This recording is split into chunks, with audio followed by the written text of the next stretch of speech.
হঠাৎ করে যখন আমরা জ্যোতি আপুর বাসায় যাই দেখি আমাদের জন্য এত আয়োজন, আমরা তো অবাক হয়ে গেলাম যে এত অল্প সময়ের ভিতরে জ্যোতি আপু আমাদের জন্য এত আয়োজন করে রেখেছে।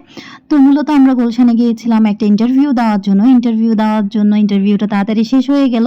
শেষ হয়ে গেল বলতে আমাদেরকে ব্রেক টাইম দিয়েছিল। তখনই জ্যোতি আপুকে ফোন দিলাম। জ্যোতি আপু আমাদেরকে ফোন দিয়ে জিজ্ঞেস করলো, "আপনারা কি আমার বাসায় আসবেন?" তা আমরা বললাম যেহেতু কাছাকাছি এসেই গিয়েছি, জ্যোতি আপুর বাসায় যাওয়া যায়। যেয়ে দেখি জ্যোতি আপু আমার জন্য ভরপুর আমাদের জন্য আয়োজন করে রেখেছে। এখানে রোস্ট রান্না করেছে, পোলাও রান্না করেছে। পোলাও একটা ভাইরাল হচ্ছে ভিডিও। পোলাও রান্না করেছে, আর রোস্ট রান্না করেছিল, ভর্তা করেছিল, পাবদা মাছ করেছে। তারপরে মুড়িখণ্ড, একটা বড় মাছের মাথা দিয়ে মুড়িখণ্ড বা মাছ দিয়ে মুড়িখণ্ড রান্না করেছে। মুড়িখণ্ডটা অনেক মজা হয়েছে। আর রোস্টের পিসগুলা মাশাআল্লাহ এত বিগ সাইজ ছিল, অনেক বড় ছিল, অনেক অনেক অনেক।